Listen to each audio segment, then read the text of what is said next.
What's your However you want. I have no preference. Yeah, but do you have a title? No. He will make one up. Regular Joe from the internet? They can't Yes, hear. that works. All right. They can't hear very well. Are you involved in y'all or SFL or anything? I'm on the board of directors for the LOIC and LPC, the Pragmatist Caucus, not the Party of California. For the what? I am on the board of directors for the Libertarian Pragmatist Caucus and the Libertarian Youth Caucus. Okay, awesome. That works. And then when you talk, you're gonna want to project really loud. So, all right. It's loud enough. All right, you're good. Awesome. All right, everybody, here we go. Welcome to We Are Libertarians. I'm your host, Chris Spangle. We Are Libertarians brings you all of the irreverence modern politics deserves. We explain to you what is happening in our world today and how we can fix it by thinking differently. Essentially, we make you sound smarter when you talk with your friends. Please be sure to rate and review us in iTunes, like us on Facebook, and subscribe on Patreon at WeareLibertarians.com. In exchange for supporting our program, we give you all kinds of bonus content and freebies. We're always taking your questions and comments via email at editor@wearelibertarians.com.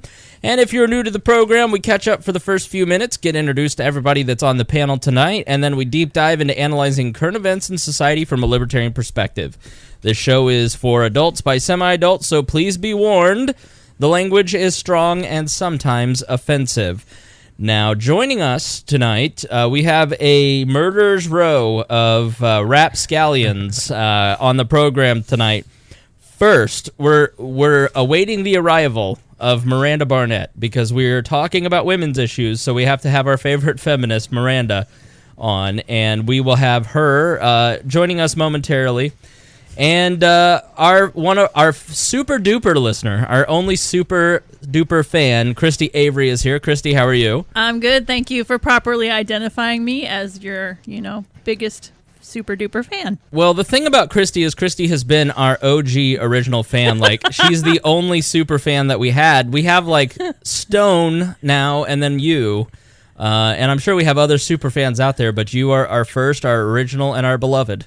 Oh, that makes me feel so good. Now, Kristi is also a $100 a month subscriber at the Patreon channel. Now, Tanner, stop that.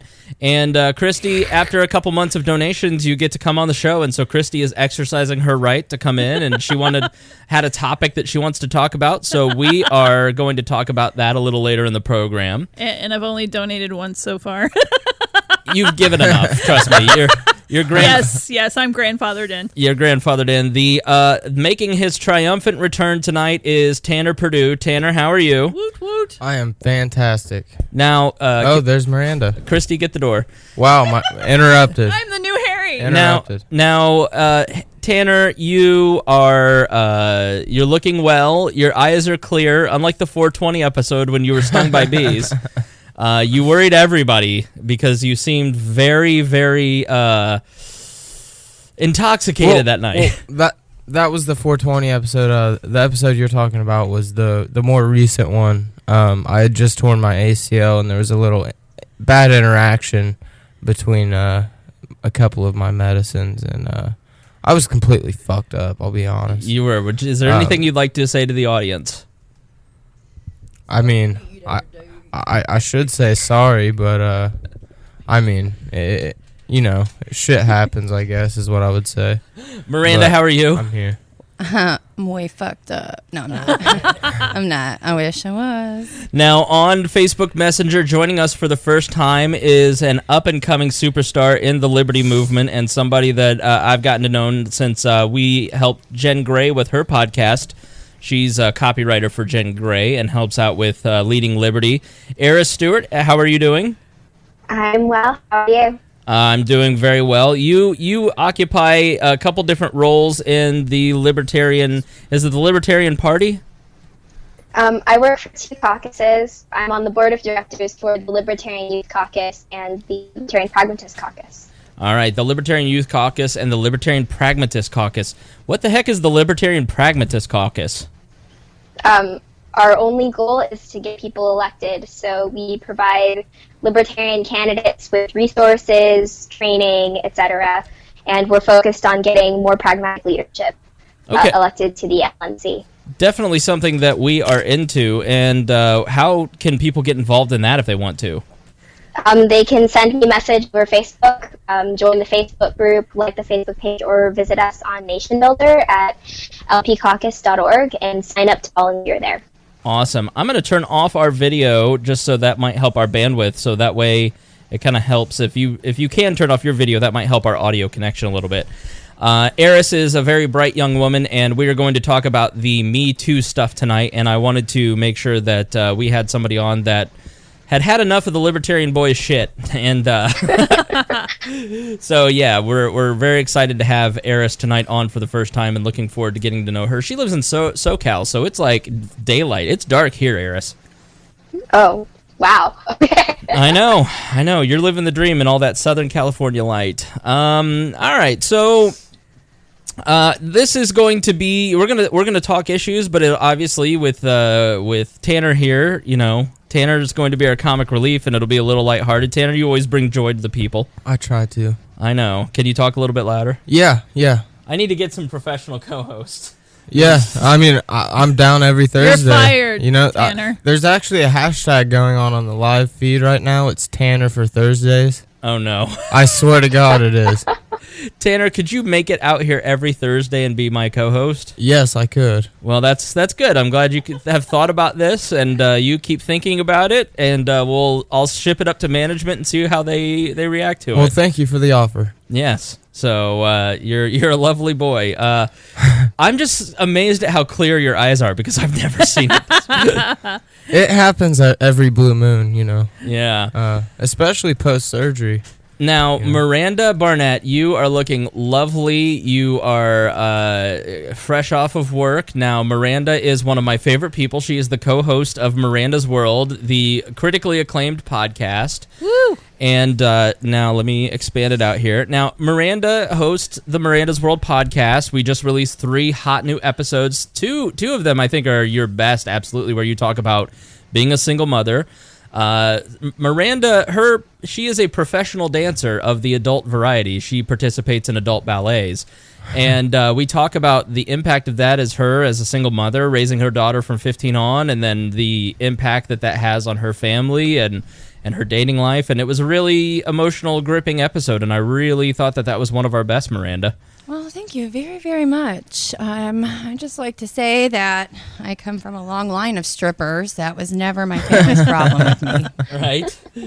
You are very talented. I've taken in a show of yours. He almost came. You tried. I was trying. You tried your I did. It wasn't almost. You tried your best, and I was like, your boyfriend's out there, and I'm right here, and you and I are friends, and that would be too awkward. And you're like, no, damn it. It was not my best. Oh my God, that was funny. Yeah, so. If it was my best, it would have happened. I mean, someone else got their jollies off that evening. We'll just leave it alone. Was that at your birthday party? Now, if you're going to be the second co-host, all right. I am the second co-host. No, if you're going to, you're going to You already invited me. No, I said I would heard that from the There's a campaign. I would kick it up to the management. You're going to have to talk one at a time. If I'm talking to Maranda, you have to let me talk to Maranda. Okay, so maybe do you have any weed for him? Because I like high Tanner. All right, so Maranda. Fuck. Maranda, Hi. Great job on the podcast. Thank you very much. Thank you for always doing such a wonderful job getting it out there, being my wonderful co-host. Yes. And we are talking women's issues tonight. We talked to the Me Too stuff with Harry and Chris Galt, and that was in the bonus episode this week. Because those two are just real big on the feminist movement. That's sort of why I wanted to balance it out voice. and have 3 women and Tanner on tonight to kind of give voice, because they gave the guys' perspective on the bonus episode, which you can get if you are a subscriber. How can you become a subscriber, Kristi? Patreon.com. We are libertarians. Give him money, please. Y'all. So it's one of my favorite moves on stage. Maranda just takes all the dollar bills that have been thrown at her. She throws them in the air and she goes, "Give me money!" Yeah, and I rub them up and down my body as they fall, and I go, "I love money so much." Now, people may be wondering why our feminist correspondent would be a stripper. And let me tell you why. Because Maranda Barnett is one of the most badass women that I've ever met in my life. And yes, she works in an industry that is sometimes looked down upon, which we will talk about later. But Maranda also lives the libertarian dream. She had very little support, if no support, from her family, none from the government. She has earned everything that she has. I had some from the government. I was on a government assistance in my teens and early 20s. Okay. I will say that. I got daycare assistance. I did get food stamps and stuff just because that comes along with it. And I do want to say that is important. It's like to use those, programs as they were directed for is a wonderful thing. Mm-hmm. It's when people abuse them, because I did use them, I got off of them, and it was nice that they were there for me when they were. Right, because your daughter was at a very young age at that point, and it was tough. I didn't have a sitter. I mean, right. So Maranda has really picked herself up by her bootstraps and has a very interesting view on men and women and humanity, and that's what we talk about in Miranda's world. So I wanted her to be here. Aeris, you might be the best person to kind of explain how the Me Too campaign got kicked off. Do you know the origins of it? Actually don't. I just saw it when a lot of my friends started doing it. I thought it was very unifying in its simplicity, which is why I thought the movement could identify with a lot of people and could bring a lot of awareness to the issue of sexual harassment. Yeah, so apparently it started in response to Harvey Weinstein. Harvey Weinstein is, by all measures, a disgusting human being.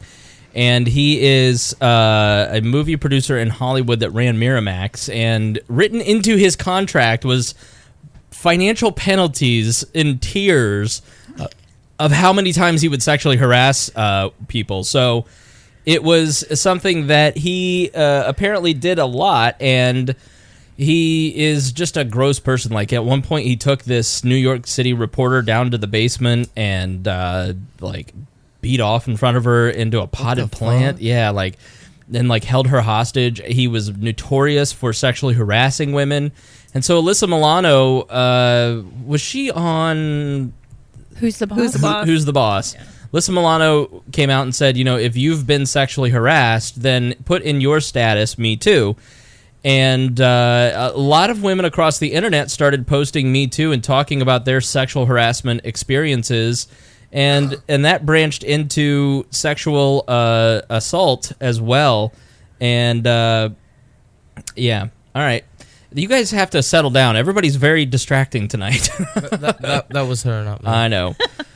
So it ended up, women across the internet started posting about their Me Too experiences, and I want to ask, Aeris, did you post a Me Too status? If you did, what was it? I did post a Me Too status. It was the same one going around, with the exception that I edited the post to make it gender neutral, because I believe sexual harassment is a gendered problem. Both men and women experience it. And I have to say, it was absolutely terrifying to make that post, because I was afraid of the backlash it might cause, especially in the libertarian movement. Sometimes it can feel uncomfortable for me to share stuff like that. So I was very relieved and glad that the response from both libertarian men and women was more positive than negative. Good for you. So what was the response? In general, it was from the men. They were thanking me for, making it a gender inclusive thing. And they basically said, even though people wouldn't expect me to be a victim of sexual harassment, I am too. And I was, it seems weird. I was proud of them for being able to speak out about it, because I know for men, for whatever reason, our society still thinks that men can't be victims of sexual harassment. So it was very brave of them to come forward. And then for the other women who were there, they also took note of, hey, we need to make sure that we're standing up for men who are victims of sexual harassment as well. So that was amazing when they shared my post, the text of my post, that they were also being inclusive in addressing the issue. Yeah, that was Harry's point on the bonus episode that we just did, in that men are often not a part of that conversation when it comes to sexual assault or sexual harassment. And Terry Crews and several other celebrities said, I've been sexually harassed by both female and male movie producers over the course of my career, and it goes both ways, and we should be able to talk about that. And I think that's been a big discussion, Aeris, in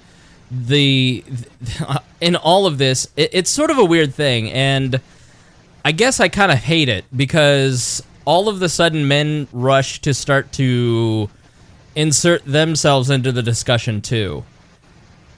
Mm-hmm. And it just kind of like, I mean, and a lot of libertarian Facebook pages are run by guys, and they're all just kind of gross about it. I mean, what are some of the responses that are ugly to you from the libertarian male movement? There were a couple of posts that were talking about what they call feminist obsession with victimhood, and how, it is the victim's responsibility to defend themselves. So, they need to have a gun on them. They should be taking, martial arts lessons.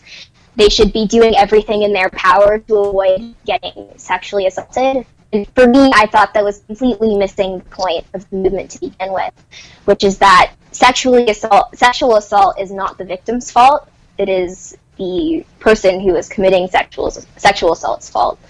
And I guess for me, it wasn't that I thought these men would ever do something as horrible as assault another person. It was that they were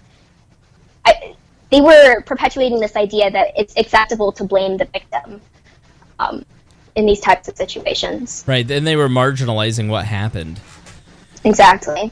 So, Maranda, as a woman, when you read a status where somebody is opening up their heart and saying, this is what happened to me, I've been a victim of this, and then some guy jumps on and says, why don't you take martial arts? How do you react to that?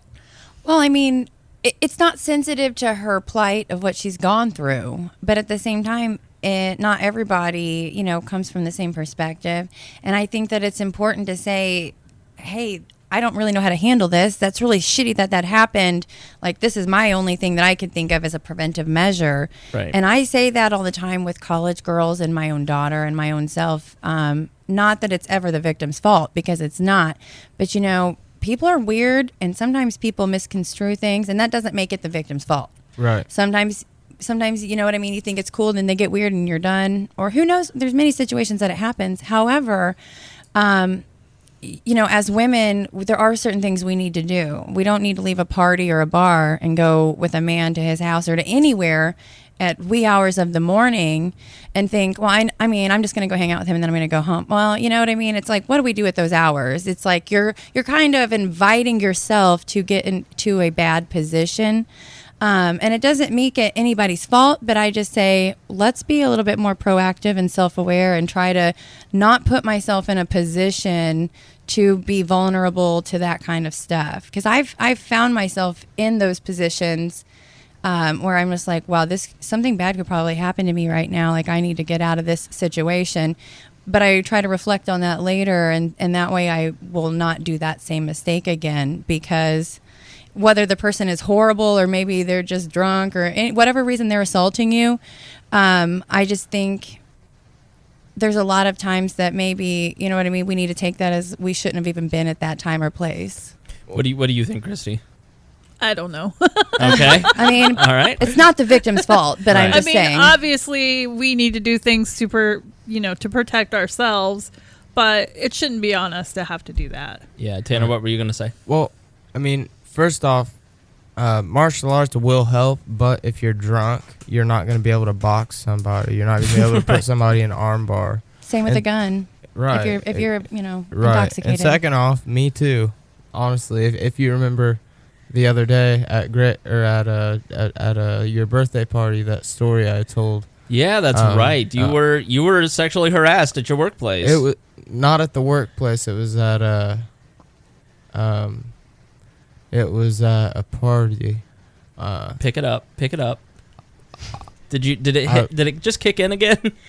No, I just I mean, I was The violation has him going. I was. Are you triggered right now? I was violated. Are you I'll triggered? just put it that way. I was violated. I was not raped, but I was violated. Well, if I let me defend my libertarian brethren on some aspect, because when these hashtags pop up, and this isn't the first hashtag, men are problem solvers and they want to solve problems, and I think a lot of times, like if I see somebody post something like this, it's somebody that I know, and it's an empathy thing, and men are not good at talking about emotions, and so what they do instead is like try to solve a problem, and that's part of my issue with a lot of these hashtags, is that yes, I love that women share their stories and that they feel comfortable doing that, and I think that is one of the most powerful things in the world, is the freedom to be able to talk about the worst thing that happened to you in your life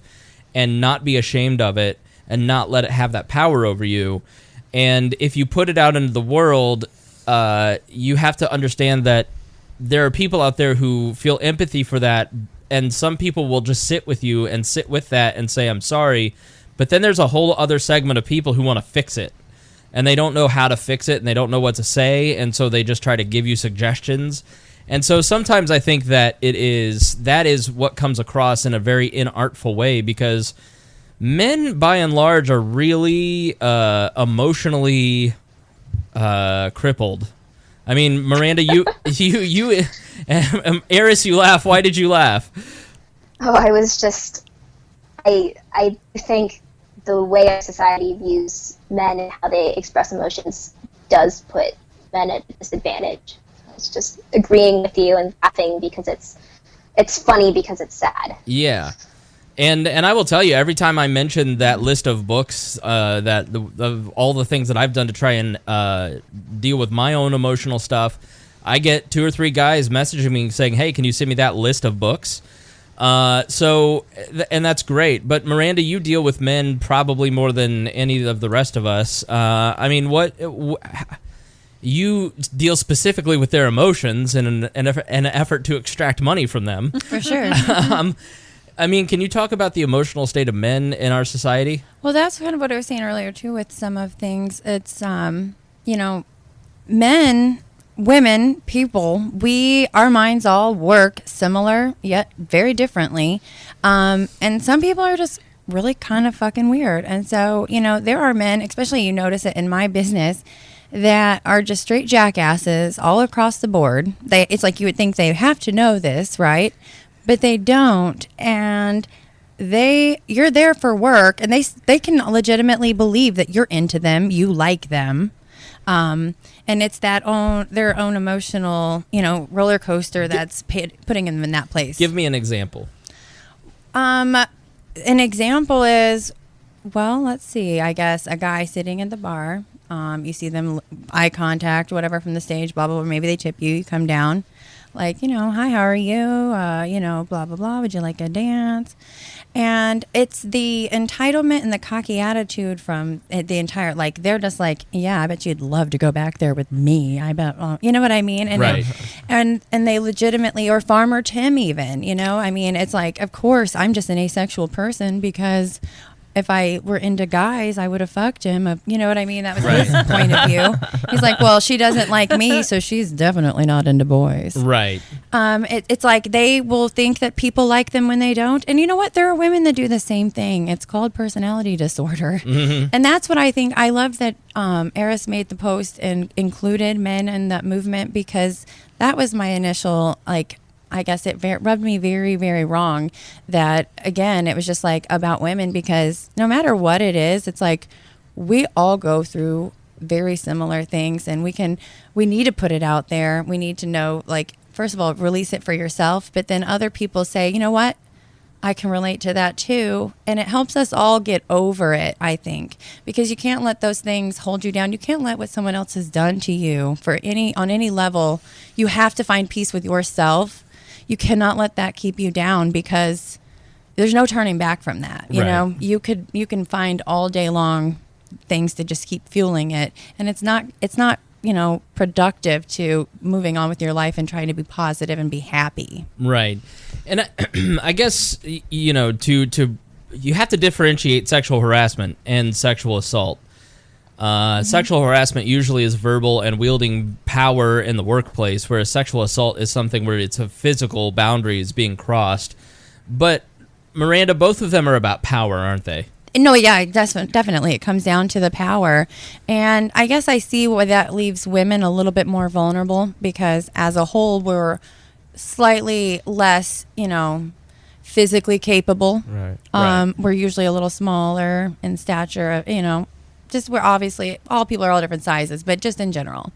So I see that, yeah, it's like women, we need to say, hey, but I think it's important to say, hey, let's wake up, and we all have gone through these kinds of things. We can't stop it. We're not going to change it. And people usually, as weird and sick as it is, they usually don't really mean, I think, ill intent when they're now with an assault, yes, but with their sexual harassment, they might think they're being funny. They might, you know what I mean? You don't really know what their mindset is. So it's like you can't control that, but you can say, I'm going to let that go in one ear at the other. I'm going to move forward, stay away from people if I can, or, definitely arm myself. Yeah, like Tanner, you're young. How old are you? I'm 21. Have you, in your young life, made a joke and then you went, oh, man, I didn't mean to hurt your feelings? Like, have you had that experience yet? Or you just I probably should have. Or at least you knew it was inappropriate. You looked at, you're like, oh, snap, did I say that? Right. But the woman that violated me, I was passed out drunk. And she's built like a shit brick house. And honestly, I wouldn't have been able to do anything. I wouldn't have been able to defend myself in that situation at the time. I was only a freshman in high school. But she totally would have manhandled me at the time. I want to laugh, but I also know that he's very serious, and I don't want to, like... Well, I think it's okay to laugh. I mean... Oh, yeah, you guys can crack up. It's hilarious. I wish I could name names. It's just because we feel silly, but it's like, it's okay to laugh because it doesn't make it any more trivial what happened. I think it's funny now, kind of, but, like, at the same time, I'm like, I damn near got raped. But, now it's a joke because... You can't let the past ruin your future.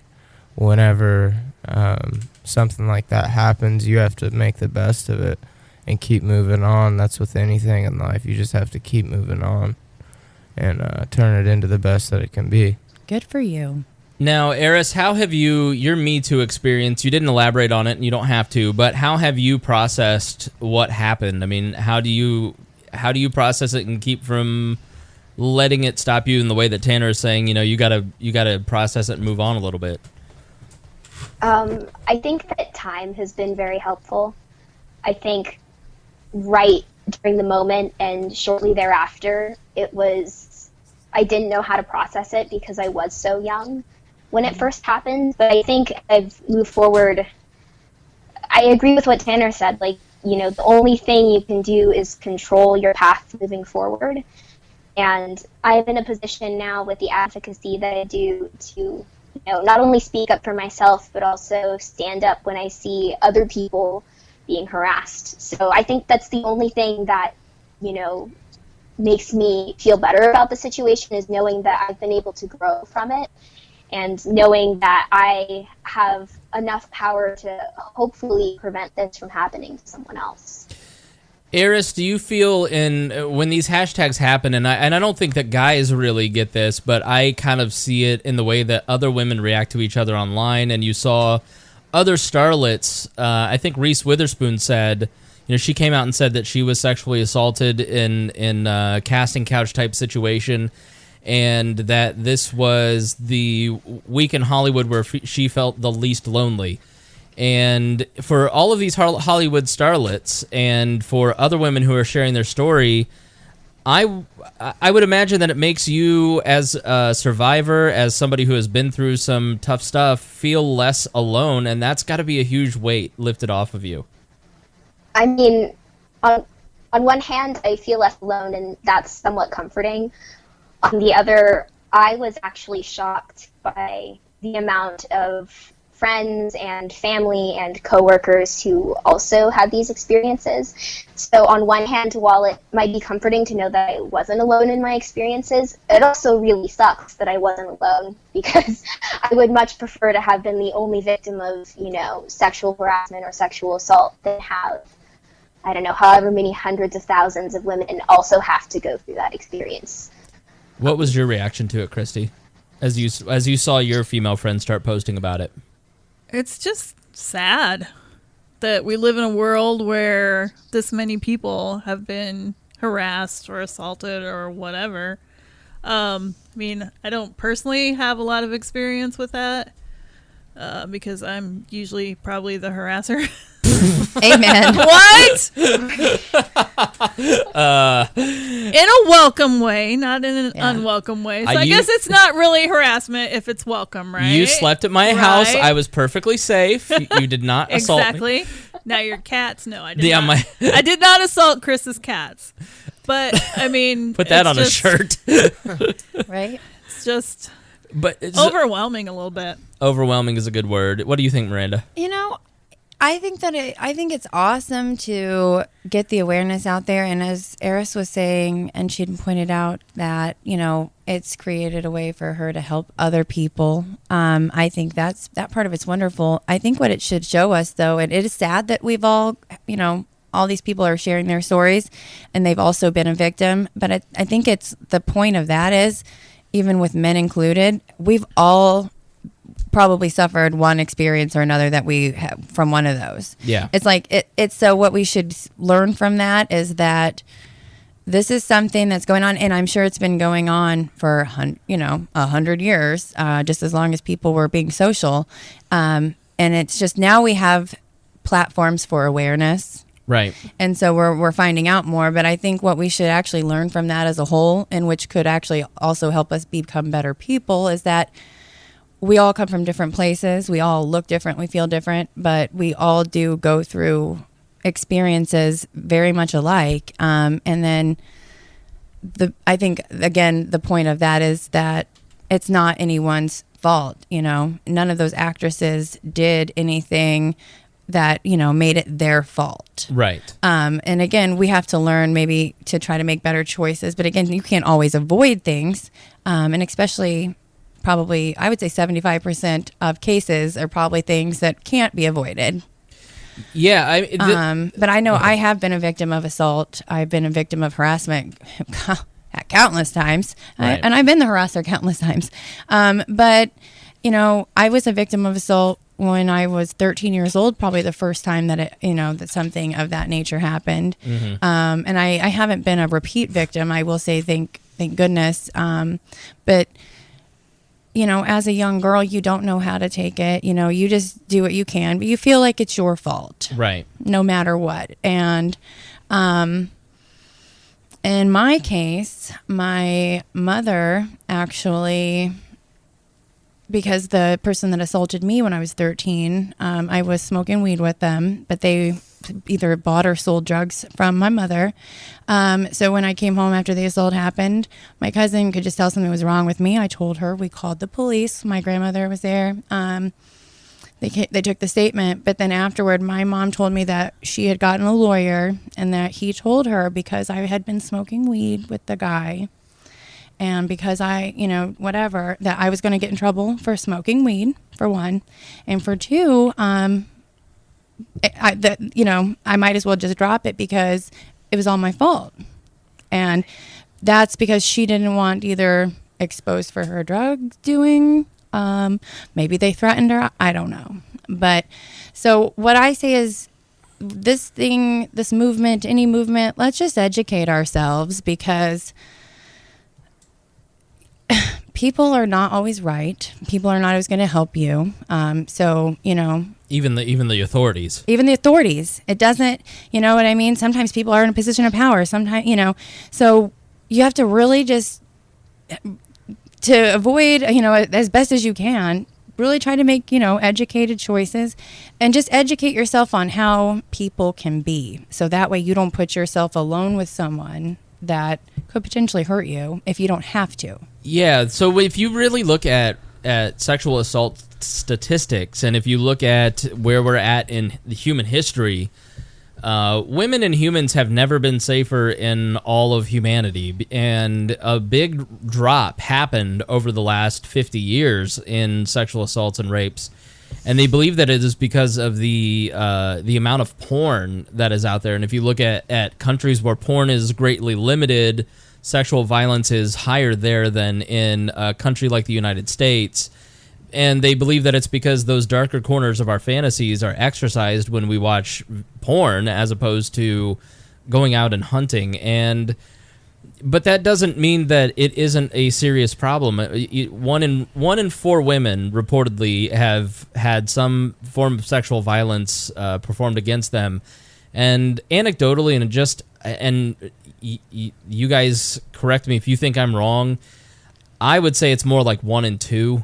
And 100% of women have had some sort of uncomfortable moment with a man that made them feel unsafe. I just think that it's wildly underreported, and we don't build as a society a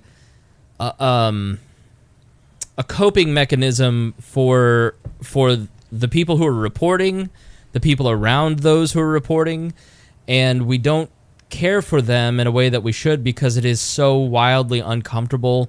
And there's so many instances where, in Miranda's case, for instance, it's someone has an interest in making sure that it's not reported, and that I think is partially the tragedy. But I was talking to one of our contributors, Hannah Weber, and she said, I want to make sure that you get out there that part of what pisses me off is that libertarian men want to go out there and listen, guys. I get frustrated with this kind of stuff too because I try my best to treat every person and woman with respect and dignity, and I'm sure at points in my life, especially out of ignorance, I know that there are things that I've said, especially when I was Tanner's age, that like you just have like these dumb thoughts about roles and gender roles and like how people operate in the world and jokes, and it's just like. And you do these beta behaviors towards women that don't like you, that are real passive-aggressive and awful, and then you kind of grow out of that. And some guys don't grow out of that. There are a lot of guys. Maranda, you're shaking your head that just have this super passive behavior, and it's really manipulative and gross. And like, it's not my job to like you, sir.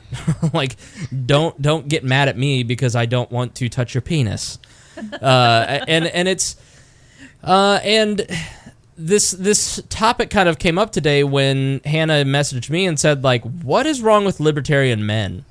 Because libertarian men right now are supposed to be sticking up for us, and they're not. They're kind of letting us down. And, I posted on the We Are Libertarians Facebook page the other day that Me Too is about the basic libertarian principle of self-ownership. No person owns another person. You do not have a right to violate another person. You do not own another person's behavior towards you. You own yourself, and they are free agents to do what they'd like and to abuse them, emotionally manipulate them, harass them, exert your power over them in an effort to get them to do something that you don't want to do is unlibertarian, unhuman, and goes against everything that libertarians believe. And yet so many libertarian Facebook pages and men are sitting out there right now going, we'll buy a gun, or just doing things that seem and feel insensitive to the women in our lives that are watching. And I think I don't know about you, Tanner. You've been called a man before. But yes, as a man, masculinity feels as though it is frowned upon, that it is under attack, that you should apologize for being a man. But I sometimes feel that way, but I also feel like that doesn't give you license to support being a manipulative ass. And just because you we should be proud to be men, but part of being a man is respecting a woman and another human's right to self-ownership. Well, I'm all about the women's right to self-ownership. The problem is whenever the difference between equality and superiority comes into play, and that does come into play often with women. I obviously, you know, I support women's rights, but the new wave feminism is, it seems to me, I mean, I know I'm going to get a lot of shit for this, but it seems to me that it's more about superiority than equality, and it should be equal. You know what I mean? Like, we all should be equal, but if you want to be superior to another being, then you can't be mad at that other being for not sticking up for you. Right. But at the same time, I mean, I will stick up for women until the day I die. But, I mean, it's just a fine line between equality and superiority. Feeling like you're owed something. Like, you know what? Men have been doing this for years. Fuck that. We're going to get them. Exactly. Right. Aeris, what do you think about that?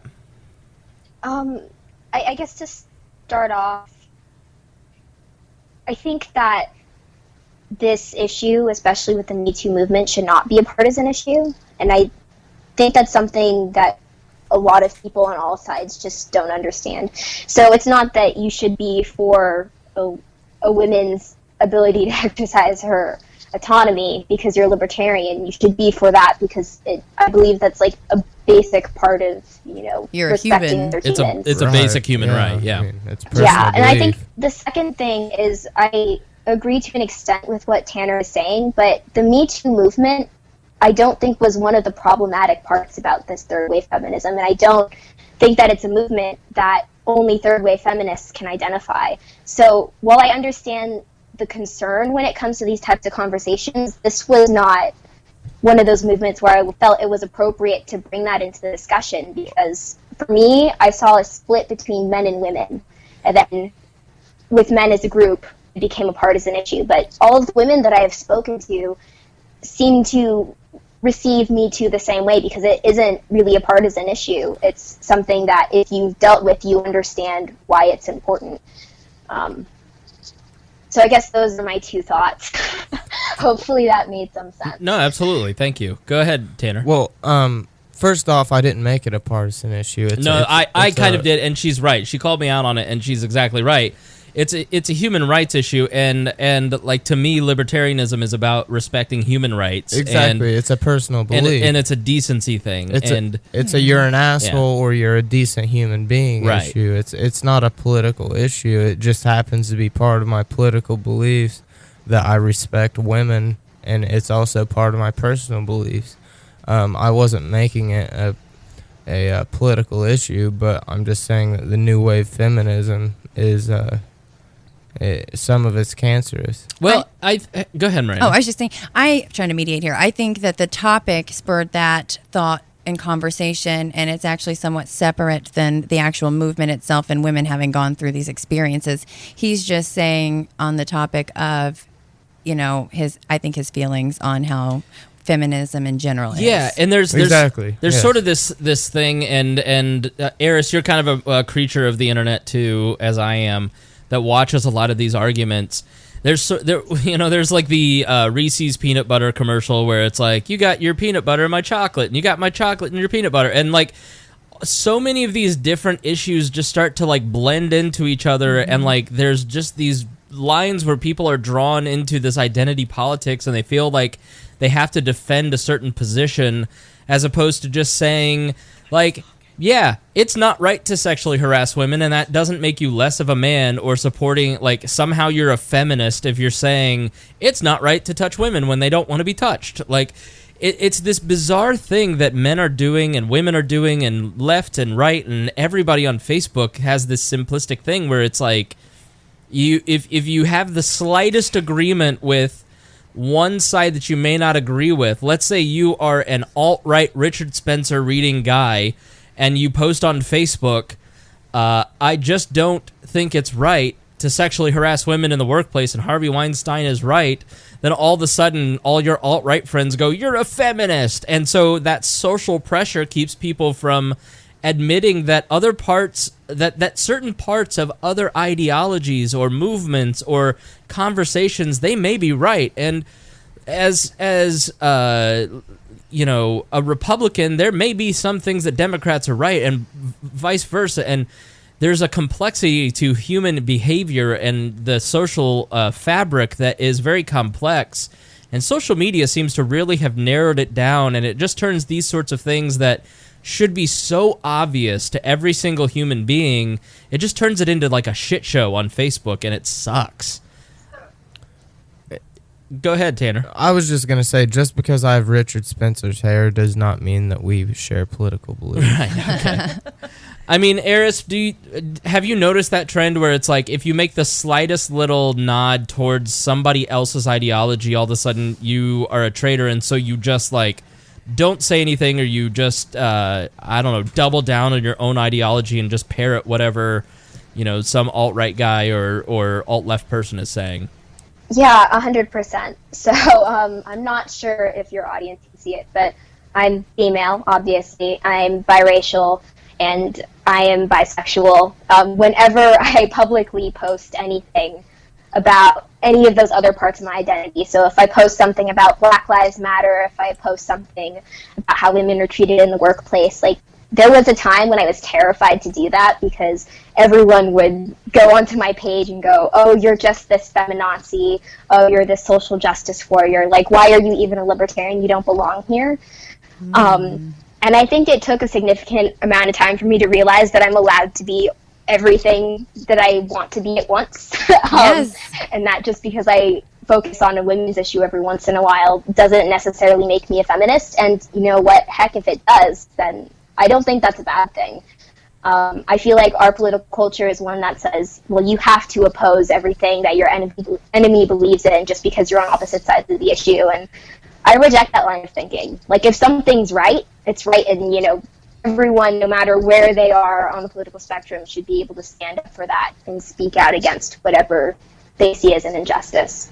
Miranda, you were nodding your head. Go ahead. Oh, yeah, no, I loved what she was saying because it's just very true. It's like, but I think what it becomes is people are bored, just like before I was banned from Facebook. A lot of shit postings spawned from this. People are bored. You know what I mean? They'll read your post, and then it's like they want to be interesting. They want to be a part of the conversation. They want, and sometimes taking an opposing or a devil's advocate view is their way of choice of standing out, or I think oftentimes it's less about what they're actually saying than we think it is. Right. Yeah, I mean, I was just laid up for 2 weeks. I just started walking again 3 days ago, and I'm in tremendous pain right now. But while I was laid up, I was so bored that I saw this meme, and it said, like, 6 of the last so many mass shooters were white, and one of them was Timothy McVeigh. So I said, how could you be so fucking ignorant to say that the Oklahoma City bomber was a shooter? And we just started this big argument, and I just did it for fun. Yeah. But I ended up getting blocked. But, see, that's reminiscent of my Facebook days. But fuck them, Yeah, Miranda is permanently banned from Facebook. I'm gonna get a new iPhone and a new Apple ID, and I'm coming back. I wasn't sure that was a thing that you could do. Man, props to you. Aeris, you'll be a star. Here's the thing, Aeris. Phoenix is rising. Aeris is young, and she's a very sweet girl, and she has a bright future ahead of her. So I was very hesitant to add her to this show because I'm here. And no, because I don't. Because I'm here. No, because Kristi's I'm here. Because I'm here. We're here together, yeah. And she's like, "Will this ruin my reputation?" And I'm like, "I can't say no or yes to that." It could either help or hurt. It could go one of. It just depends on the person's perspective. We're like the Oakland Raiders of Liberty, but Miranda is such a good shit poster that she is permanently banned and has tried multiple times to get a new Facebook page, and they just keep snooping her out, and they're like, "Nope, you're out of here." She cyberbullied a sexual predator, a child molester, and they banned her. And I will say I sent them the screenshots from their own messenger, so I'm sure they had access. And I mean, this registered sex offender clearly not like we were flirting and talking and then it turned sour. I mean, he came out of nowhere sexually harassing me and really cyber assaulting me. And so then because he got bullied for talking shit to a woman, they actually rallied around him and they protected him and they banned me, even though I didn't do anything, honestly. I mean, I wasn't like the main harasser verbally. I didn't, I guess I did make the post, but again, I was the one that was actually harassed and assaulted by this man. And I'm pretty sure if you're a registered sex offender committing cyber crimes in a sexual nature, it's got to be some kind of a violation, right, to your, freedom. But a lot of registered sex offenders should not be registered sex offenders. Yes, and I understand. That's what when I first saw the screenshot come back that he was. My mouth dropped and I thought, oh shit, Ryan, what did you do today? What'd you do? Right. Because, I thought to myself, yeah, that any kind of innocent thing could be misconstrued, and anything could happen to any one of us where that we would carry that label for the rest of our life. Right. Because that's just how it works. I get that, but at the same time, whether I was innocent, guilty, or not, before I continue committing cyber crimes against women, men, children, I'd create a fake profile. Right. You don't do it under your goddamn name. But like if I went out and had sexual relations with a 17-year-old girl, I would be labeled a consensual. I forgot. Well, that 17 is consensual. She was 15, though. We would say, Tanner, there's something a little weird with you, bud. There would because be. a 15-year-old girl is a different maturity level. But if she's 17, I'm only Don't look at me, 21. Spangle. That's 4 years difference. Well, yeah. And I just turned 21. Do your so due it's diligence. It's basically 3 years difference. Ask her mom and dad if you can smash. The thing is, I wouldn't ask. I would. That's why you would be an offender. But they can't. If they got mad at you, They couldn't get mad at this face. But if you were more high, if you were more high, your eyes would be closed, and they don't have to look at them. The parents would be wanting the pipe too. It's not my fault. It's not your fault you were born so beautiful. Exactly. Now, Aeris, would you like to explain why you were laughing hysterically? Because I haven't told them. So as a 17-year-old female, I guess, and it depends on what state you live in, but dude, just wait. It isn't worth it. If she's 17, you have one more year to go, and then you're... Yeah, literally. Well, I was just saying, but what are the rules like in California? Well, she's still in high school. What are you guys you gonna pick her up from school? That'd be weird. Right. Sure. You're gonna take I mean, that's just weird. I'm not saying that, you can't date this girl. Just, if I'm gonna date her, I'm gonna fuck her. Until you are legally in the clear. That's all. That's all the advice. I'm just saying that if I were to decide to go out and smash a 17-year-old girl tonight, I don't feel like I would be a rapist or a child rapist or whatever. I feel like I would be a 21-year-old kid who wanted some pussy. I think it's a fine line. You should go and find some drunk 21-year-old in Broad Ripple. But I think it's a fine line because, it doesn't necessarily make you either one of those labels, but it does create a gray area of, is his sexual nature stable? You know what I mean? It's like... But what if the 17-year-old consents?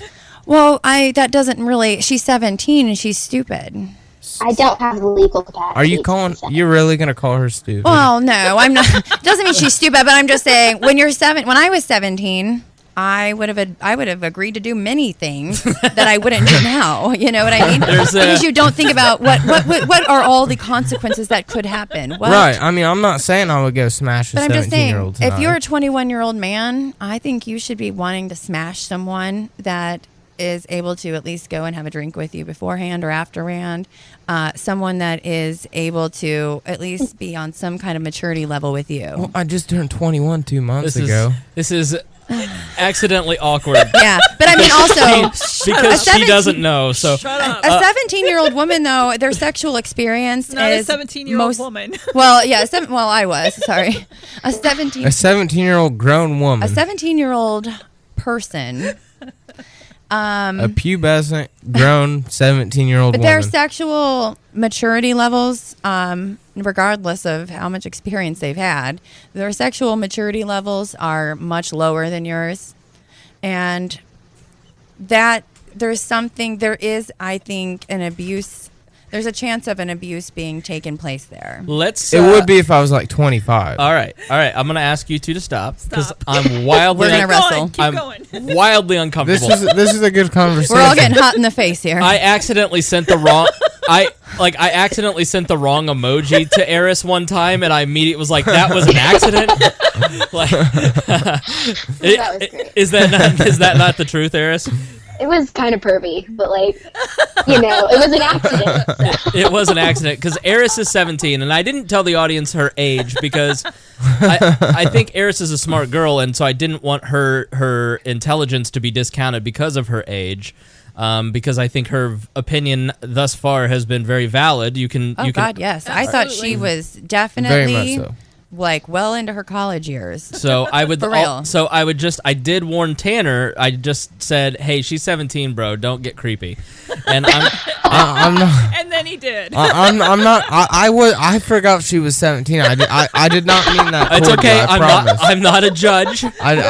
You're not under arrest. I'm looking at her picture. She's beautiful. But it's a small pic. But even when the video is up, she doesn't. I mean, age is so hard to tell these days. Also, I mean, she doesn't necessarily look 17, but her voice and just her experience in hearing her speak and her poise, you definitely would think this is someone with a little bit more mileage on their life. On their life, yes, please. Clarify that. On their life. Yeah, no, Aeris is a very smart girl, so all you creepertarians who are trying to look her up, stop right now. Leave We're her already alone. friends. Did you already friend her? Swear to God. You guys have everybody that's been searching her, the FBI is watching now. Aren't we friends? Let me just say Yeah. that you will treat every woman of We Are Libertarians with respect. If Aeris reports back to me that any of you have been creepy, there will be hell to pay. Women in general, and I think Aeris will agree, it's not just libertarian women that need to be respected. I know. So I do want to. There is. It's just really gross how you sent me something, Miranda. Sorry. It wasn't chlamydia. It was gross. It wasn't chlamydia. It was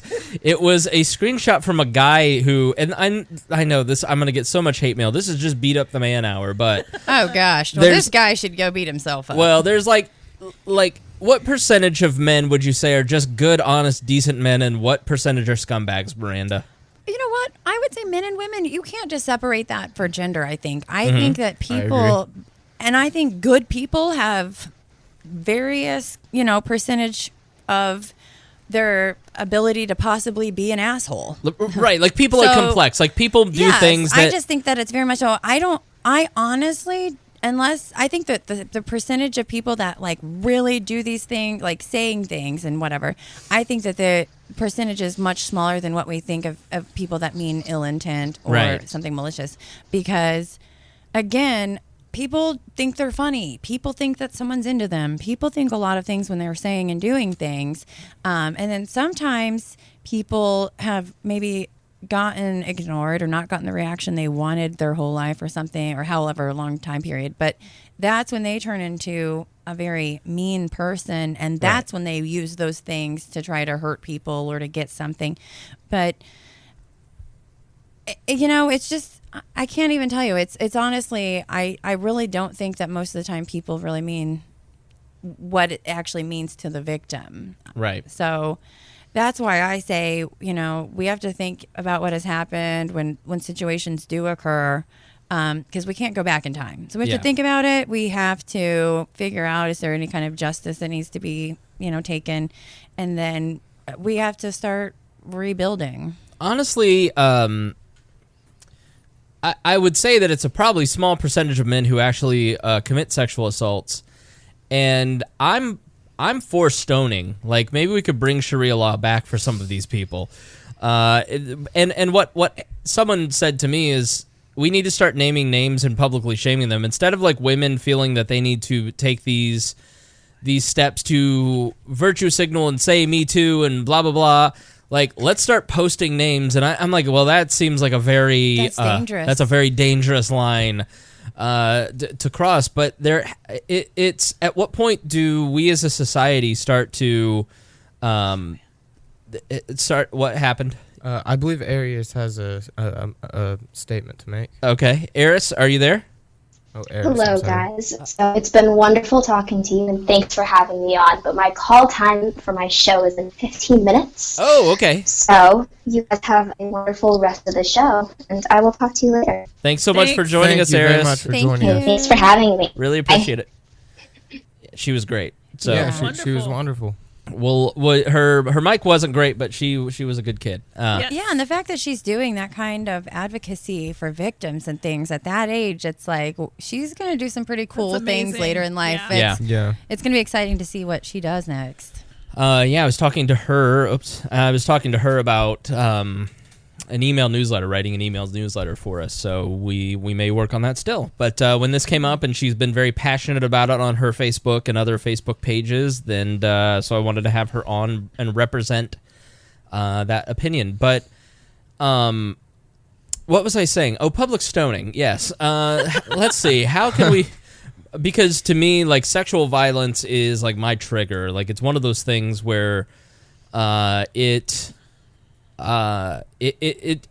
molestation, child molestation, sexual violence it has multi-generational effects, and it has massive consequences on people. And when you really break down what's going on in our society today, after 3 years of therapy, I look at, it's everybody's operating from a place of trauma, and they're doing certain things because of thinking errors.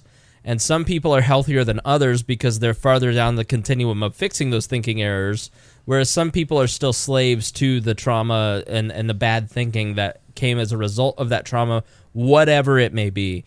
And we're never going to erase traumatic situations from human existence. You can't.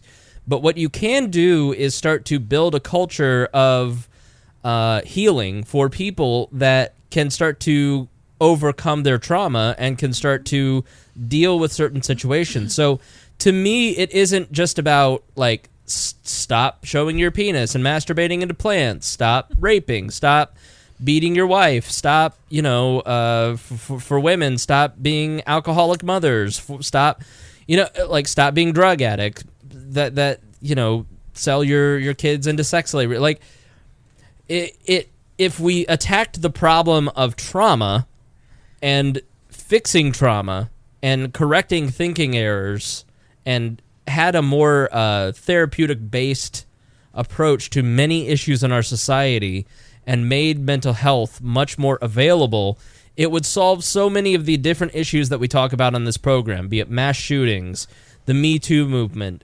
the drug war, wars in general, electing Donald Trump.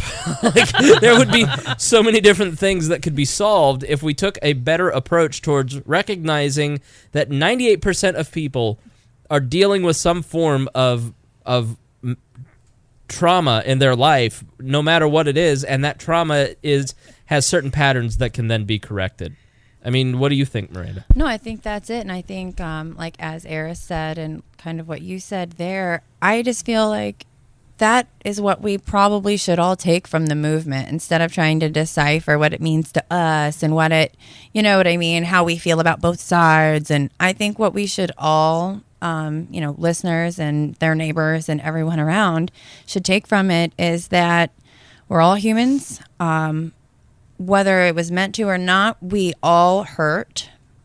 And it's just important, because I think when people that are not, in that self-healing path, I think the thing that keeps them from getting there mostly is lack of connection, lack of being able to talk about it. Right.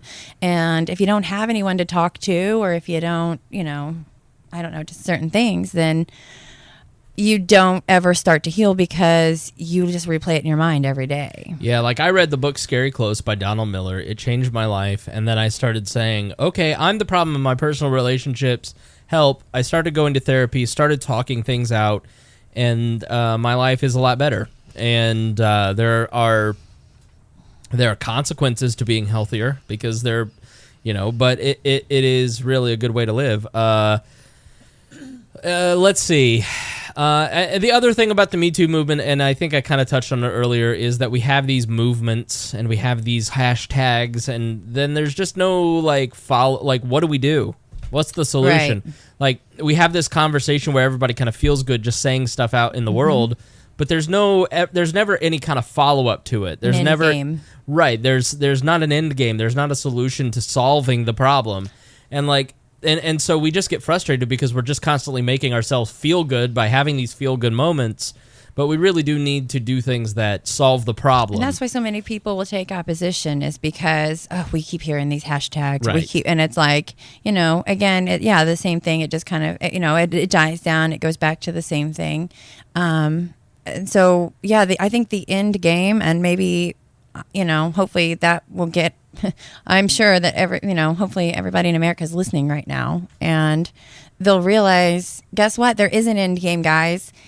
Let's all just support somebody. Let's listen to what they have to say. Listen to their story.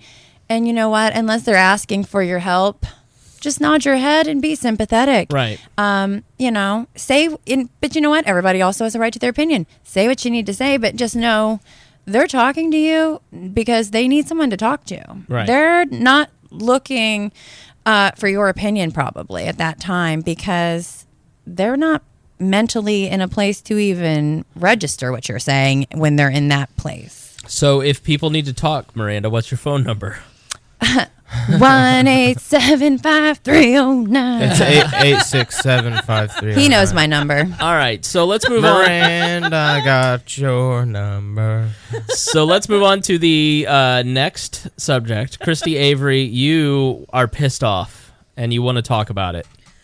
I am pissed off a little bit, if you can hear me. Anyways, so and I just want to say that 17-year-old boys getting smashed is bad too, and I gave that up I'm about 21. I gave that up about 10 years ago. I was sexually assaulted when I was 16. Kristi had a prepubescent husband that I didn't like. Did you really? That's why there was some laughing going on. Oh, good lord. It was bad. Anyways, At least you didn't rape him, though. You don't know that. Well, Let's true. move on. Move on. anyways, maybe 2, 3, 4 months ago, a Facebook friend posted something about strip clubs and how she wishes that we could just legislate them out of business, make rules so that strip clubs could no longer exist, Fuck because that person. because strip clubs are horrible and terrible, and why do we need strip clubs? And as a libertarian, I said, I have a problem with that. And anybody who disagrees with this person gets shit on. So I got shit on a lot. And eventually this person ended up blocking me. But her points were that, strip clubs don't have to follow the rules like other businesses do. They don't have to be ADA compliant, this and that. You shouldn't I have- found- They all have a wheelchair ramp. I've serviced many men in a wheelchair. I was going to say, I found that hard to believe. Service them legally, I'm assuming, right? Wink. Wink, wink. And another big thing that was brought up was human trafficking. That, all the girls are not there willingly. I know, Miranda, you're not there. You're not No, stripping. Chris makes me go. He makes you go. But here's the thing. No, with human trafficking, in my opinion, as the panel expert, the strip club is not the problem there, because you know what? No matter how high they are, if they're there long enough, they're going to sober up, and they can say, "Gosh, I'm a victim." You know what I mean? It's like I'm being beat. I don't want to go back. I can tell you, the people that are truly being human trafficked and in, I guess, a desperate condition or a very dangerous condition, they're being prostituted. They are not in a club where excise could at any time come in. They're not in a, they're not doing things under that kind of a way. The human trafficking situation, there are so many areas and platforms to get your prostitution out there that those are the things that are happening. I also will say, if we just close down all the strip clubs, it's kind of like the porn. It's an outlet.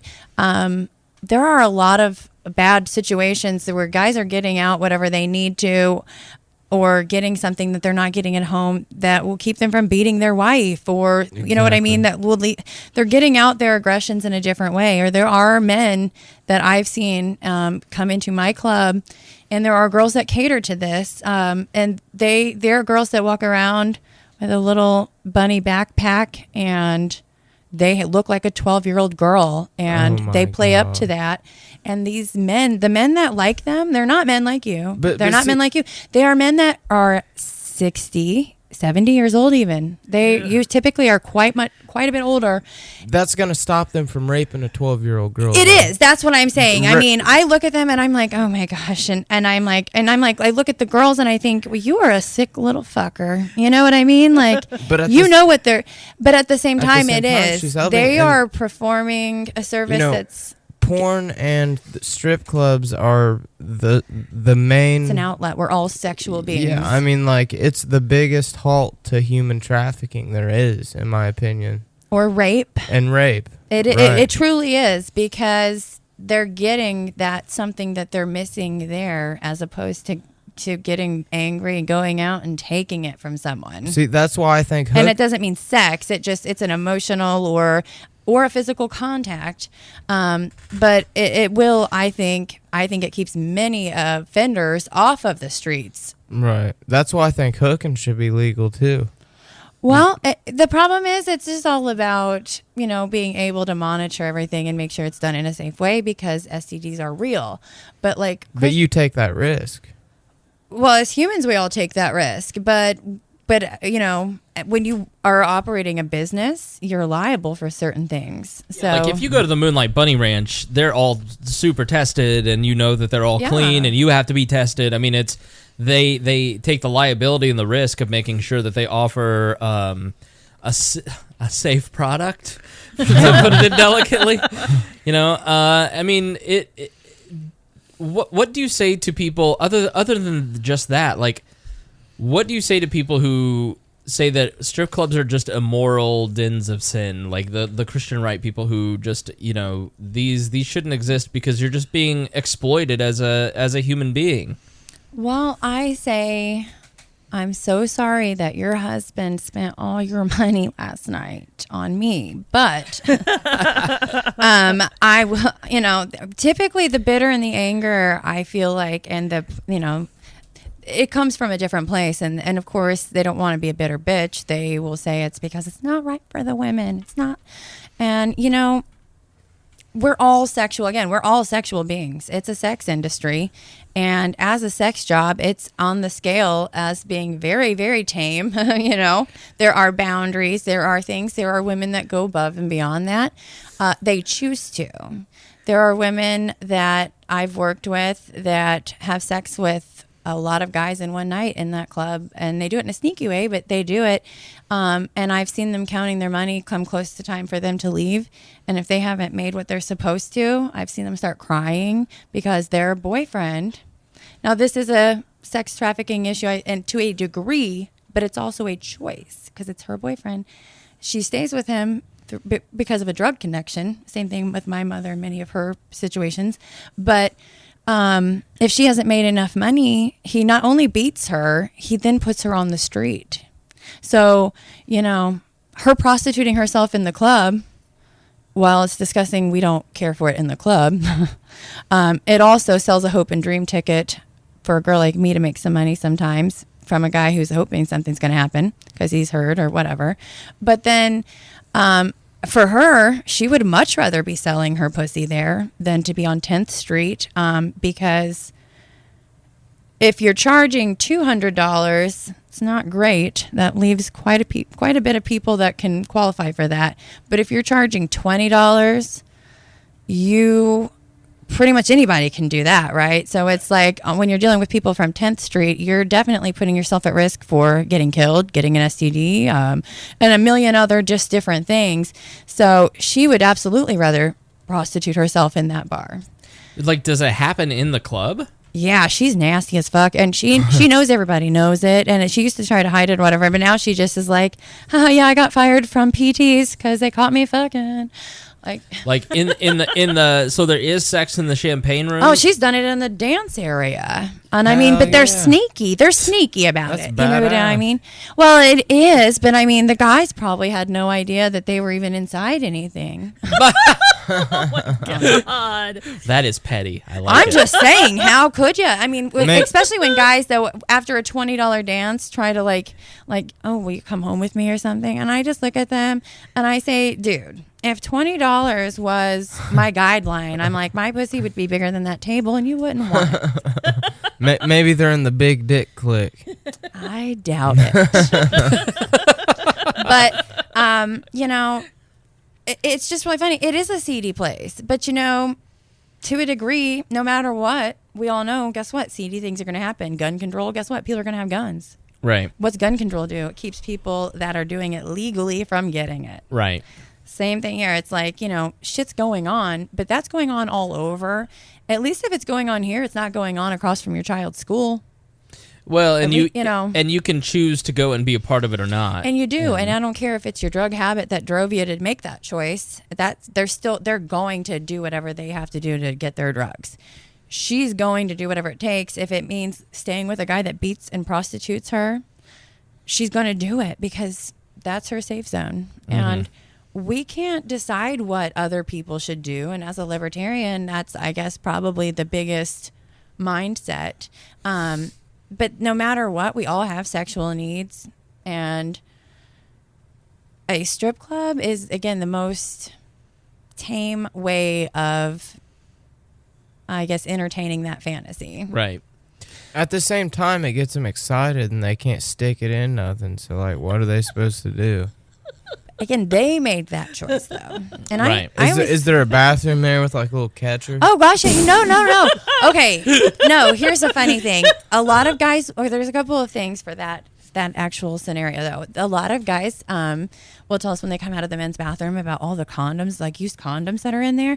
It's because guys will put them on for if they get off, so they're not embarrassed or they don't make a mess. Ah, see, that's Oh, smart. my God. Wow. Yeah. That's hilarious. Yeah. And so I always make jokes, like when I take guys back there, I'm like, don't worry about putting that condom on. Like I told you, like I'll start yelling it in front of everybody and they'll have no clue anyway. They're just like, don't worry about that condom. I'm like, I'm wearing my Diva cup today. And then they look so confused. Like, that's not what that's for. And I'm like, don't worry. I flipped it the other way. And that they just, I mean, they love it, but it's like, they're like, but I make fun of these things because they're actually true for a lot of people. And it's like, okay, it is okay to poke fun at it. And it's like, maybe somebody will hear it and think, you know what?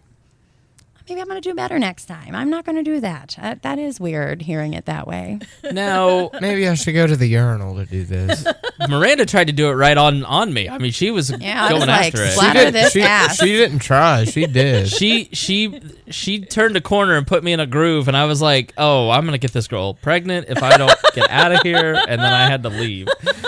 So Yeah. I walked out covered in shame, and I was like, I shouldn't come back here ever again. But I had fun. It was fun. It was my one experience. It was the only time I'm gonna go. Christy, have you been to a strip club? I have not been to a strip club. And actually what I was going to add is I don't know about the local ordinances around here and how much the city county council goes up against strip clubs, but I'm from Fort Wayne, and recently we had city council that was trying to make a law that strip clubs could not sell alcohol after midnight. And their reasoning was because they were having so many police calls after midnight that to stump that, they were going to have them stop selling alcohol. So because that's going to solve all the problems. Well, the best part about the Fort Wayne strip club scene is a meme that came out about a photo that came out about 4 months ago. Oh my God, the midget is back. Why did you have to say that? So funny. Sam Goldstein. Now, Tanner, have you ever been to a gentleman's club? I have, and actually, it's a very funny story. All right. Okay, following my July arrest last year. Okay. For what? A drug-related charge. Okay.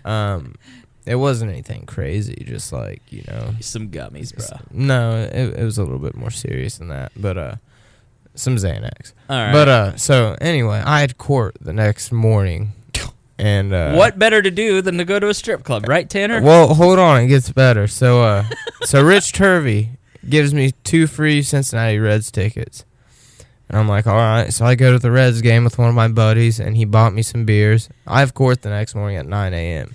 I'm driving to the strip club after the Reds game, and I wreck my car on the suburbs of Cincinnati in the middle of the hood. And this dude walks out with a pick in his hair, and then a few other things happen. But anyway. You sold him an ounce? No. I bought something. But so after about 3 hours, we get this tire back on my car because You guys were moving real slow. one of my tires didn't match at the time, and it was the one tire I didn't have the piece to get it off. So this big guy rolls up in like a 300 or something, and he's got the piece I need. So I use it, and I go to the strip club like loaded down and nodding out. So I barely remember being there, but I walk in with basketball shorts, and they're like, "Yo, you can't wear basketball shorts." I was like, "Dude, I can control myself. Like, come on, man."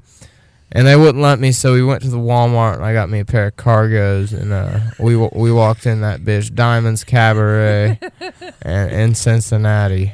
And have you been there? No, but I saw online. I was thinking about going to check it out. it's pretty badass. I'm a member. I'm a card carrying member. Because you have to join to go there, so it was a good time. But so I go to court the next morning, and we didn't get back from the strip club till about 6 a.m. and I had court at 9. So I'm like literally dozing off, and I get in front of the judge, and there's like 4 cases before me. This woman stole a balloon from the hospital gift shop. He gave her 20 days. And I remember sitting there like this.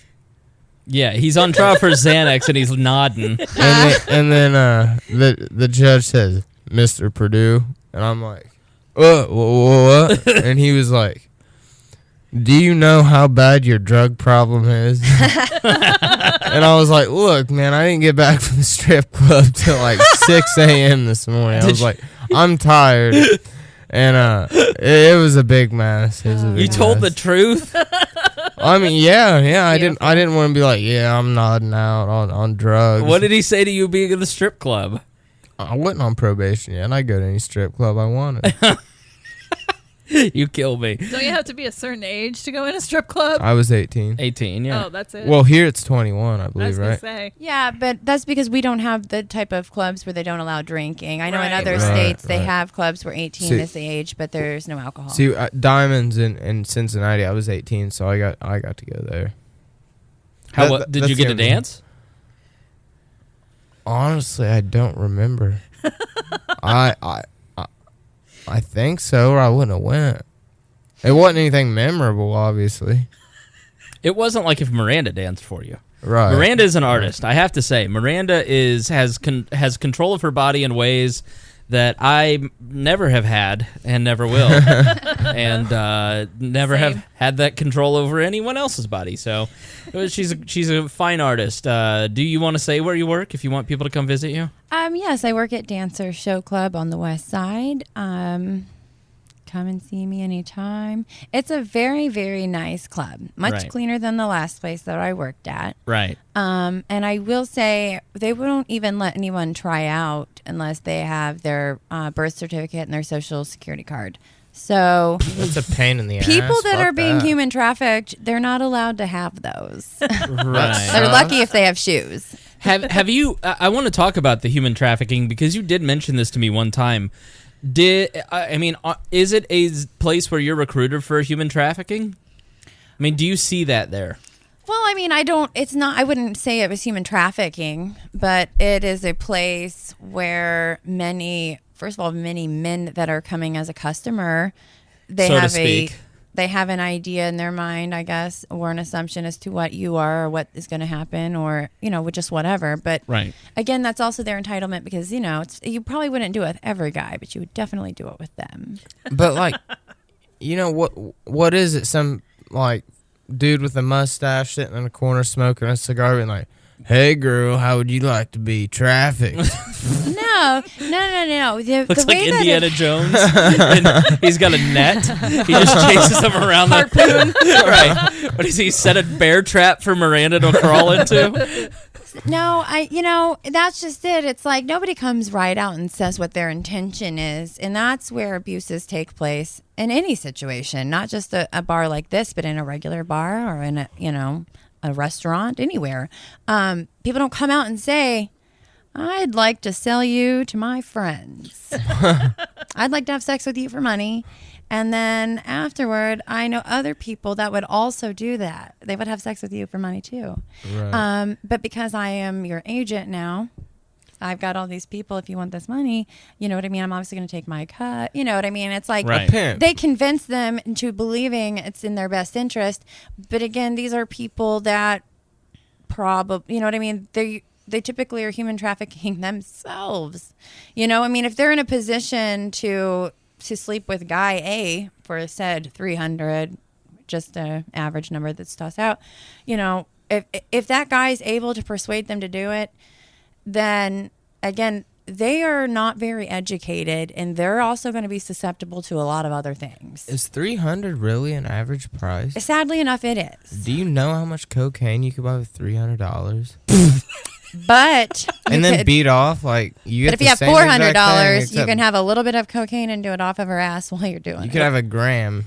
Like you could. Listen, have, I don't know cocaine pricing. It's 100 a gram. All I know is that we make $1,000 a month at We Are Libertarians now. That's and like a half key. we're gonna have We'll be like Tony Montana since I'm going to be the new co-host. We'll be like Tony Montana. we're gonna have a hell of a party on Miranda's ass. I don't know where you live, but I feel like that's a little bit high pricing. Oh, hookers in Newcastle. No, not hookers for the blow. Oh, I mean it's average in Newcastle, probably about 100 a gram. At the Mexican restaurant. No, actually, behind Arby's. So, guys, I'm not dancing anymore. I'm moving to Newcastle. I'm getting a new job. It's in between the car wash and the trailer park. Literally behind Arby's. I swear to God. In case any police are listening. Wink, wink. Fuck the police. And that's the key word that got them listening. Right. Yeah, exactly right. The police love me in Newcastle. They pull me over at least once a week. Right. They love getting that stash. Just to say hi. Yeah. Like, yeah. you know what? You know you don't want us to take you to jail. Just give us what you got. There goes that little stoner Mr. Rogers looking at him. Yeah. But I do think, though, it's like I see that happen a lot of times with especially young women. You go through slower, and I think most of the time it's like they're impervious to it, but it's like, you know, because we all realize like we get paid X amount of dollars per dance or per half hour when we're busy, but it still averages very well. It's when we have really slow seasons, and at the bar I used to work at, we had an influx of a lot of prostitution and just like flat out prostitution though. So it's like it got people away from even spending money in the club. They were coming there just to, you know, find whatever. And that's fine that people want that service, but it's like, in all my years of doing this, men pay money for dances at a strip club, and then they'll try to, you know, but I saw a big change happen at the place I was working at, and it's just because the place went so downhill. But it was very, very cheap and bad prostitution that totally just took that market out for them. And I just say, you know, oh gosh, I just totally like lost my thought there. Bad prostitution where you were working at. Oh, yeah, sorry. So, but when we go through slower times, and then especially being hit by being even more slow because of some, you know, situations or circumstances like that, there's a lot of new girls that are new to dancing, new to everything, and they see people like me working there. I have, you know, I may not have made money that night, but they're like, well, she has a car and she has a home, and she has, you know what I mean, a nice purse, or, you know what I mean? Wife this bitch. Or have nice stripper clothes, whatever their perception of me is, you know what I mean? They're like, well, people are making money here. It's me. I'm missing something. And then these guys, and again, they are pros. They've been coming to these places for years and years. They know the psyche of the girls. They know how to trigger them, whatever. But so it's like, you know, well, yeah, you know, everybody knows that the money's not really in the club, you know, blah, blah, blah. And it's like, and you know, at first they're like, no, gosh, no. And but then it's like, they keep not making money. And it's like, you just keep chipping away. And then finally it's like, they do. It's like, they'll take, like, you know, why would you want to share the money with the club? Right. Why would you want to have to give them blah, blah, blah? I would give you $200 to just come to my house and do it. So the club's I don't want pretty much anything your extra. pimp. So the club's pretty much No, your pimp. the club is providing a safe place for you to do your job. They Because have a parking lot. why does that guy care enough about a strange woman that he is worried about the club taking $25 goddamn dollars of her money or whatever it is? He's not. He's trying to get her to go somewhere else to do this with him so that he can take advantage of her. You do it in the parking and lot. he can get, well, yeah, only if the girl's going to come. Right. What she's saying is he's trying. The guy's going to come. He's trying to get her alone. He's trying to, Right. isolate her. He's trying to manipulate her mind into thinking this is how everybody's making the money. He's trying to make them think that if they play their cards right, they're, you know what I mean? I'll give you that much money or more to come to my house. So then it's like, well, I better, you know what I mean? Then they get there and it's like, well, you know, they probably don't give them the money up front. I'm going to guarantee you. And so then it's like the girl is now a slave in this guy's house because it's like she's going to want that money. She's not going to want to leave without it. And it's like going to slowly, you know. That's why you should have him transfer it to your Bitcoin wallet first. Well, I always say I'm on my way. Can you please PayPal it? There Yeah. you go. Once I get the confirmation, I transfer it to my bank account and I turn around. Our last appearance with. If you go and listen to our last conversation with Miranda and then Miranda's World, you hear a lot about money extraction and her crazy life and this.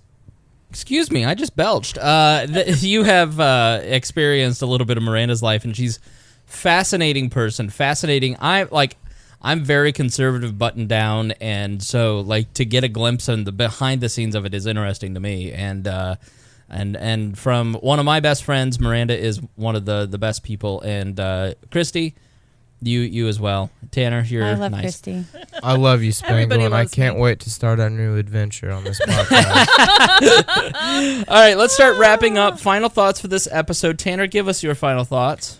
My final thoughts. THOTs. The last one was just a couple weeks ago. You know, I picked this thought up off of Indiana and 3. You mean like Right. Well, James Neese, I fucking love you. First off, Spangle, I'm ready to start our new journey on this podcast. Okay, all right. Like I said, I will talk to management. We'll see, and and we'll call you back if you don't hear from us. It's I'll call you. Okay, I'll right, check all right. check on my app every day. Yeah, call and check But, on your app. You know, it's been a really good conversation today with everyone, including Aeris. You know, and Miss Melton over there, and of course Kristi. This is truly my favorite group of people in the whole wide world, and you know, I will love to be back every Thursday, and you know, everybody listening, if you want me on every Thursday, please hashtag Tanner on Thursdays and let management know that you want me on the Wall Network. That's a long hashtag. Thank you. Yeah. No, just Tanner on Thursdays. Oh, okay. I thought Tanner on on Thursdays, Well, and please Tanner on tell- wall would be shorter. Yeah. Whatever the fuck you want to make it. Tanner on Wall, Tanner on Thursdays, Tanner for Prez, whatever you want. Actually, you know, let's just make it official. Tanner on Wall. Tanner on Wall. That's what's going to happen. If we get Spangle to listen to what the people want, I am the people's champ. And at this point, you're either with us or against us. And at this point, you could call us the New World Order of podcasts, brother. You just got That's my spangled final dangled. thought. Now, you have been suspended from the Boss Hog of Liberty, have you not? I don't want to bring up a sensitive subject, but the last time you were on, we talked a lot about how Jeremiah is an abusive host. And you have been suspended from the Boss Hog of Liberty, and I want to go on record as dear leader, as the head of this network. I think Jeremiah owes you a public apology. He owes me a public apology, and not only that, as a new co-host, I'm suspending Boss Hog of Liberty until I'm reinstated. And Public tar and feather. And starting tomorrow, I am drawing Jeremiah Morrill every single day until I am back on Boss Hog of Liberty. And get that Republican Clay Morgan off of your show. Yeah, that's right. And I'm withholding nudes until this happens. You know, they could have This is getting they could intense. they could have a true libertarian, a true patriot, a true American hero A man on that this knows show. a man that knows every lyric to every Toby Keith song. Yeah, I was just singing Don McLean, you know. American Pie. I can sing Buddy Holly, you know. I can sing Buddy Holly by Weezer, and you're Mary Tyler Moore. I love it. You know, I'm a true bad motherfucker. That was Gentleman over And if you want to see me on the Wall Network, Tanner on Wall, Jeremiah, I'm drawing you every day on Microsoft Paint until I'm put back on Boss Hog. But you know, now that I think about it, I don't really want to be on the B show anyway. So Mad respect. you know, that's my final thoughts. Until he gets back on Boss Hog, go to the Facebook group. You can find it on wearelibertarians.com. You can add it there, and you can see Tanner draw Jeremiah every single day until he gets on the Boss Hog. You can actually join the group drawing Jeremiah Moral every day until I'm back on Boss Hog of Liberty. That's an actual group. I just haven't got around to making the first drawing yet. It will be tomorrow. Tell me what you think. Do you want it on paint or do you want it on paper? I suck at both. I want both. Both. Give me. Just start with paper. You Okay. a badass bitch. Okay. While we do the final ones here, why don't you do the first one? Okay. And then we'll debut it. Can I have a picture of Jeremiah Moral No. on hand? You're gonna You have don't to know go what off it looks memory. like. Wait, here You're we gonna go. have to go off No, memory. All right, Kristi, final thoughts.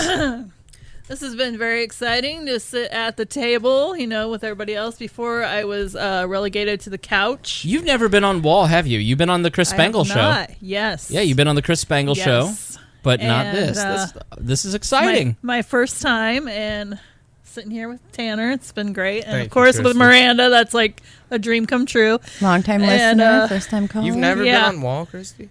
Not at the table. Just behind the scenes. I've been Nice. on the casting couch, You've watched but not. me on Wall before. Yeah, because 6 months ago we were here for Well, the 420 But show. you've been on Less- the stage for the taping. Less talky, more drawy. Ooh, I didn't know he was a Yeah. lefty. Anyways, support We Are Libertarians on Patreon because we need to get Chris an actual studio instead of continuing to take up his dining room, whatever this is. I was saddened by a lack of Mitten's asshole tonight. There was no Yeah. cat on the table. I don't know what's up with that. This I'm podcast sorry. was lacking in cat tonight. I left my purse over there. That's the problem. You genuinely, you and a group of people, since we started the Patreon, and for $10 and up, you can watch the live stream on the Facebook Live in the Dear Leaders Court group.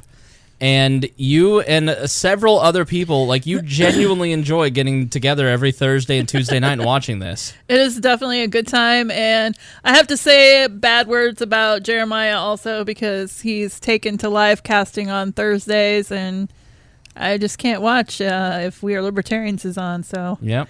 Why is he My- going up against you? my like loyalty is split. That's what the fuck I want to know, Miranda. And let's see. If you need some essential oils in your life, look me up. I'll help you get some Young Living oils because oils are good for Please you. wait till this drawing. Oh my God! He is drooling. He is like shooting drool out of his mouth. It's not even coming out in a drool manner. He literally just drooled all over my But table projectile.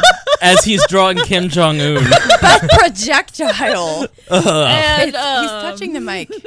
I'm sorry. I just want it to be sanitized. we're yeah, definitely remember that mic because we're not ever using that one. I will Lysol. I don't. All right. And I would come and hang out with you and Harry on Tuesday nights, but I do a radio show at dementiaradio.org or hit me up on Facebook to find the link. No, that's not about your slipping memory, is it? I play comedy music. Okay.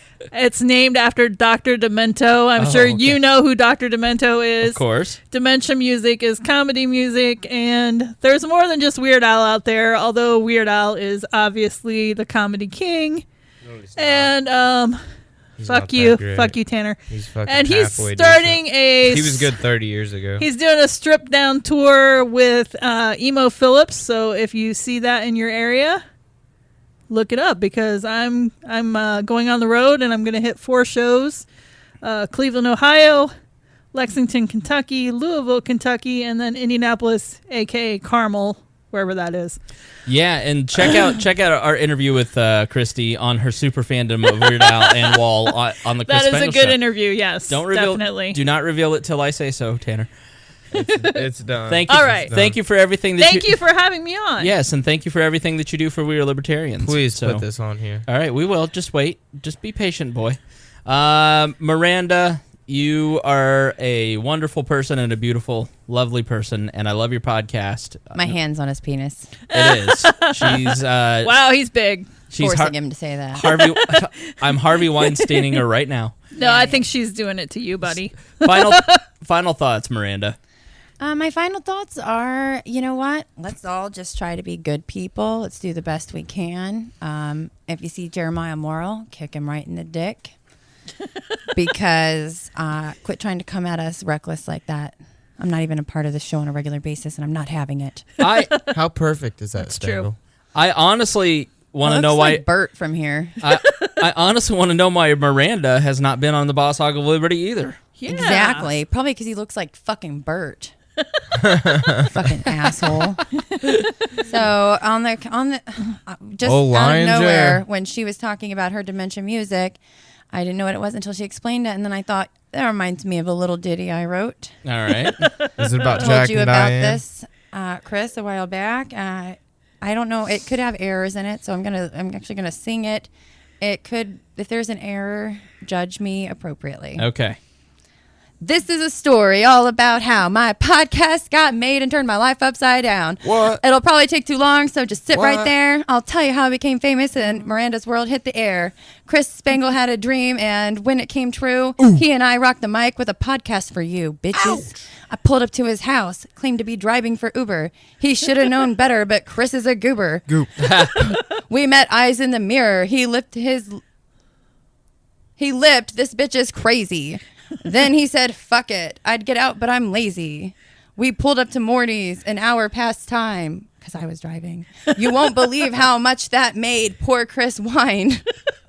We were on our way in and we heard a loud crash. It was Kristi Avery trying to smash. And I fucking wrote that high as fuck one day. That was awesome. Yay. Hell yeah. It's been lost to the cloud until this moment. I was like, wait a wonderful. minute. Wait a tick. Find me on social media outlets such as Snapchat, Instagram, and my Chase Quick Pay. Also on PayPal. I didn't want to get crazy and rub it in. But yes, please support my shit show life through social media. I will be back on Facebook. Miranda's World. Support it. Give Chris money. Tell him it's for me so that he will stop making me human traffic myself. And just support We Are Libertarians and Kristi Avery and Tanner and Chris and I. Mm-hmm. And just, make us feel special about everything we do. Yeah. Yes. Tell us how fucking great we How are. awesome and Definitely. And Harry, shit. Sexy and shit. I spit gold. You don't have to worry about this being sanitary, bub. I drink Germ-X. Yeah, he does. All right, let's have the big reveal. All right. You guys better get ready for this motherfucker. This is about to be some heat. Do I go point it up there? point it at the camera. All right, get ready. Just do it here. We've already posted Let it in the them group. zoom. Can you We'll zoom put it on the Instagram so you can see it. Can you zoom it? Yes. That is a jack-o'-lantern Bert. It looks just like Jared. It does. It does. Hey, It Guess looks- what, Jeremiah? Suck a cock. You should stop being rude to us. All right. Thank you for joining us here on this episode of We're Libertarians. I want to thank Kristi for being one of our $100 donors. I want to thank Jason Doolittle, and I want to thank Craig DaCosta for being $200 a month subscribers. You guys better get on the show because it's really Hey, fun. We can't see it on there. Jason, you did a lot, You not can. a little. So thank you for joining us here on this episode of We Are Libertarians, and we will see you next Tuesday. We love you. Look at all the laugh reacts. Here, here. What'd they say?